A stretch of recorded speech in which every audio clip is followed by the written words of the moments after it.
Yemen പൗരനായ Talal Abu Mehdi കൊല്ലപ്പെട്ട കേസിൽ മലയാളിയായ നിമിഷപ്രിയയുടെ വധശിക്ഷ ഈ മാസം 16-ന് നടപ്പിലാക്കും. ഇത് സംബന്ധിച്ച ഉത്തരവിൽ പ്രോസിക്യൂട്ടർ ഒപ്പിട്ടതായിട്ടാണ് ഏറ്റവും ഒടുവിൽ ലഭിക്കുന്ന വിവരം. നിമിഷപ്രിയയുടെ മോചനത്തിനായി ഇന്ത്യ ഗവൺമെൻറ്റും ഇവിടുത്തെ വിവിധ സംഘടനകളുമൊക്കെ തന്നെ നിരന്തരമായി ശ്രമിച്ചു വരികയായിരുന്നു. എന്നാൽ ഇപ്പോൾ എല്ലാ വഴികളും അടഞ്ഞിരിക്കുകയാണ് എന്നാണ് മനസ്സിലാക്കാൻ കഴിയുന്നത്. കൊല്ലപ്പെട്ട വ്യക്തിയുടെ വീട്ടുകാർ മാപ്പ് നൽകിയാൽ നിമിഷപ്രിയയ്ക്ക് വധശിക്ഷയിൽ നിന്ന് രക്ഷപ്പെടാനാകും എന്നാണ് കരുതപ്പെടുന്നത്. ഏതായാലും ഇതിനുവേണ്ടി കൊല്ലപ്പെട്ട തലാലിൻ്റെ കുടുംബാംഗങ്ങളെ നാളെ കാണുമെന്നാണ് ഇതിനായി പ്രവർത്തിക്കുന്ന മനുഷ്യാവകാശ പ്രവർത്തകരെല്ലാം തന്നെ ആവശ്യപ്പെടുന്നത്. യമനെ സംബന്ധിച്ചിടത്തോളം അവിടെ യാതൊരു തരത്തിലുമുള്ള നിയമവ്യവസ്ഥ ഇല്ലാത്ത ഒരു രാജ്യമായിട്ടാണ് കണക്കാക്കപ്പെടുന്നത്.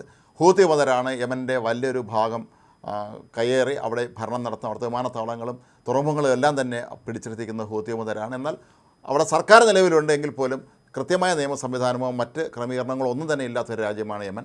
നേരത്തെ അവിടെ ജോലിക്കായി പോയ നിമിഷപ്രിയ ഈ യമൻ പൗരനെ കൊന്നു എന്നാണ് കേസ്.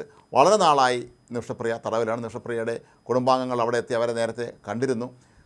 നേരിയ പ്രതീക്ഷ ഇക്കാര്യത്തിൽ ഉണ്ടായിരുന്നതാണ് എങ്കിൽ പോലും ഇപ്പോൾ ഈ മാസം 16-ന് വധശിക്ഷ നടപ്പിലാക്കും എന്ന് തന്നെയാണ് മനസ്സിലാക്കാൻ കഴിയുന്നത്. അതിന് തൊട്ടുമുമ്പ് ഒരുപക്ഷെ കൊല്ലപ്പെട്ട വ്യക്തിയുടെ വീട്ടുകാർ മാപ്പ് നൽകുകയാണെങ്കിൽ മാത്രം നിമിഷപ്രിയയ്ക്ക് ഇതിൽ നിന്ന് രക്ഷപ്പെടാൻ കഴിയും.